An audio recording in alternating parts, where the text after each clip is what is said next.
देखिए, बहुत से डिपार्टमेंट्स की जो सामान खरीदने के टेंडर लगाए जाते हैं उसको हाई पावर परचेज कमेटी में हम लोग नेगोशिएट करके और जितना पैसा बचाया जा सके उसकी कोशिश करते हैं।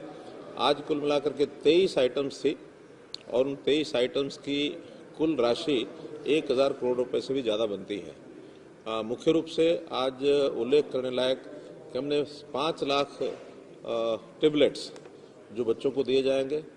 पहले चरण में 11वीं और 12वीं के बच्चे जो अगले वर्ष 11वीं 12वीं में होंगे उनको सप्लाई होगा, क्योंकि अभी 3 महीने की सप्लाई का टाइम पीरियड है, इसलिए इस क्लास को न दे करके हम अगले वर्ष की जो 11वीं 12वीं क्लासेस उनको देंगे और हर वर्ष ऐसे 2-2 क्लासेस को बढ़ाएंगे। तो 5 लाख टेबलेट्स ये लिए गए हैं, जिनकी राशि लगभग 560 करोड़ रुपए बनती है। ऐसे ही किसानों के जो ट्यूबवेल्स की डिमांड है उसको देखते हुए 15,000 ट्यूबवेल्स के जो कनेक्शंस हैं वो लगाने के लिए भी आज हमने टेंडर्स जो हैं 7 टेंडर वो भी क्लियर किए हैं, जिसकी राशि लगभग 350 करोड़ ये बनती है। तो ऐसे 23 टेंडर जो हैं आज किए गए हैं और बहुत ही एक कंपटीशन पैदा करके और नेगोशिएट करके ये सारी चीज़ें खरीदी जाती हैं।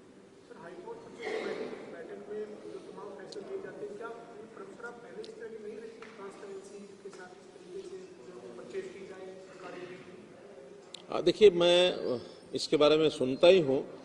मेरा तो अनुभव जब से हमारे इस 7 साल का है, हम ये नेगोशिएशन करके और इसमें बाकायदा 3 मंत्री होते हैं और सभी विभागों के जो chief secretary, additional chief secretary अथवा प्रिंसिपल सेक्रेटरी वो होते हैं, जो हमारा डिपार्टमेंट होता है सप्लाई एंड डिस्पोजल डिपार्टमेंट, और इस प्रकार से सभी जो भी टेंडर भरते हैं उनसे एक बुला करके कौन यानी L1 कौन है, L2 कौन है, L3 कौन है, और MSME जो हरियाणा के हैं उनको भी प्राथमिकता देते हैं। अगर वो सप्लाई करने के लिए तैयार हैं तो 50% सामान उनको दिया जाता है, उनसे खरीदा जाता है। तो इस परंपरा को पहले कहते हैं कि कभी ऐसा निभाया नहीं गया और चुप करके परचेज कर ली जाती थी, लेकिन अब ओपन एकदम जिसको कहना चाहिए ट्रांसपेरेंट तरीके से परचेज की जाती है ताकि सरकारी नुकसान न हो पाए।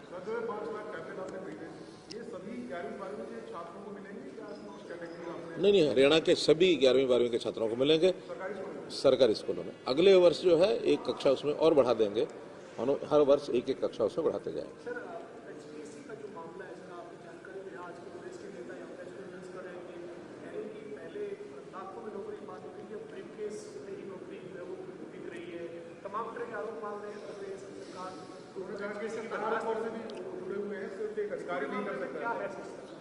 मेरा कहना है कि राजनीतिक तौर पर आलोचनाओं की कोई सीमा नहीं, जितनी कोई करना चाहे विपक्ष का ये काम होता है खूब करें, लेकिन हमने ये कहा है कि भ्रष्टाचार को रोकने का हमारा काम है।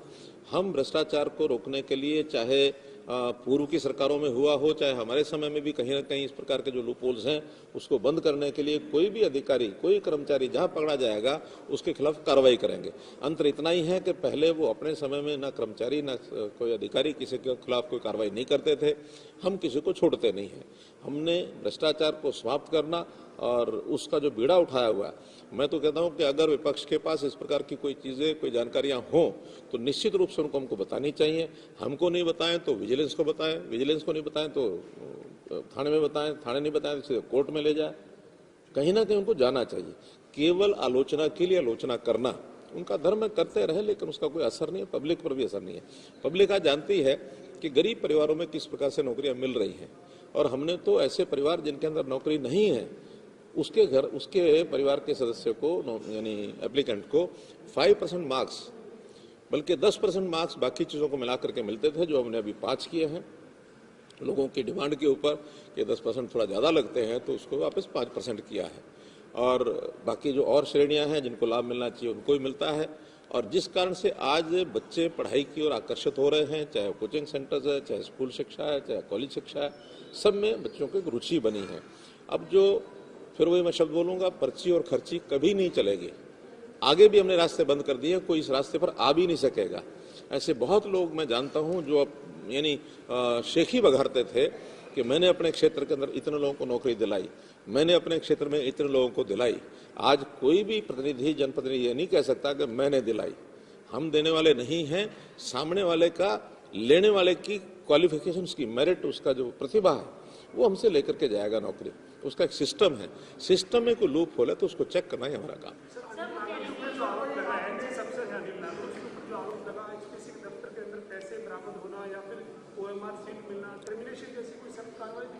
HPSC के दफ्तर में कोई पैसा नहीं मिला है, केवल उनके घर में मिले हैं, उसके बटुए से पर्ची मिली है, उसकी सारी की तहकीकात हो रही है। जो लोग पकड़े गए हैं उनको अभी रिमांड पर लिया हुआ है। जहां जहां तक विजिलेंस का हाथ पहुंचेगा वहां वहां उन कल्प्रिट्स को पकड़ा जाएगा। इससे पहले भी हमने पेपर जो कैंसिल किए थे, जो पेपर लीक हुए थे उसको कैंसिल किए तो 48 लोग उसमें पकड़े गए हैं। और उसकी जो जड़ें हैं वो केवल हरियाणा के अंदर ही नहीं, वो हैदराबाद है, वो यानी नोएडा है, जम्मू कश्मीर है। 48 लोग पकड़े जाना और उनके खिलाफ कार्रवाई करना एक बड़ा ऑपरेशन किया है। कांग्रेस के समय में केवल 7 या 8 FIR हुई, किसी के खिलाफ कोई कार्रवाई नहीं हुई। सबको या तो बेल पर छोड़ दिया या कोर्ट से छूट गए या कुछ भी, कोई सबूत देने के अभाव में सब लोग छूटे हैं। हमारे यहाँ जो सबूत है उसको कोर्ट के अंदर ले जा करके उनको सजा दिलाना ये हमारा काम है। हम एक लड़ाई लड़ रहे हैं। विपक्षी जो आज बोलते हैं उन्होंने अपने समय में उस लड़ाई को भी लड़ा नहीं, हिम्मत ही नहीं की उस लड़ाई को लड़ने की।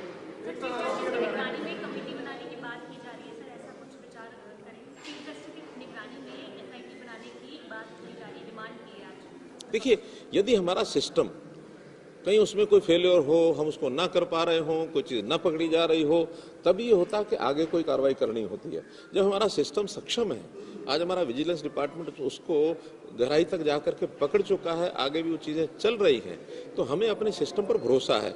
जिस दिन सिस्टम के अब उससे बाहर चीज़ हो जाएगी, उस दिन हम ये सारी चीज़ों का एजेंसी का उपयोग करेंगे।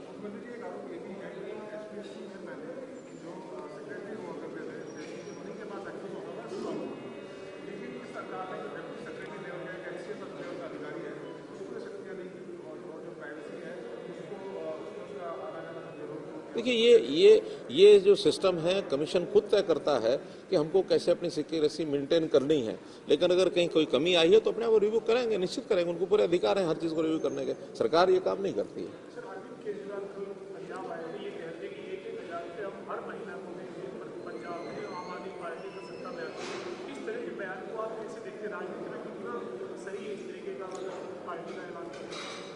प्रदेश हित, देश हित, राष्ट्र हित, समाज हित, ये सब ध्यान रखना चाहिए। इस प्रकार के जो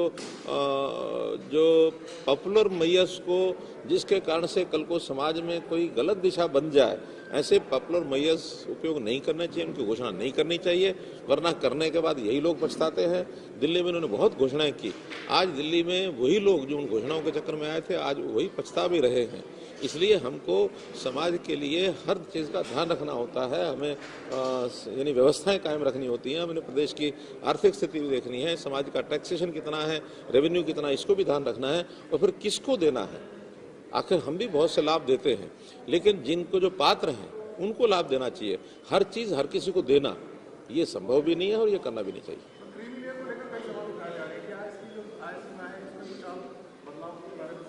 हमने बदलाव किया था, लेकिन सुप्रीम कोर्ट ने उसको नकार दिया है, तो हमने वही वापस जो स्थिति 2016 से पहले की थी, 2018 से पहले की, उसी को हम ले आए हैं।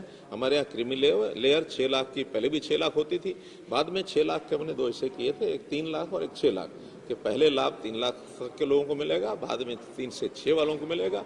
अब उन्होंने कहा कि नहीं, आप लेयर विद इन लेयर ये नहीं कर सकते। सुप्रीम कोर्ट ने एक निर्णय दिया है, तो हमने जो 3 लाख वाली शर्त हटा दी है और क्रीमी लेयर अब 6 लाख है। नहीं।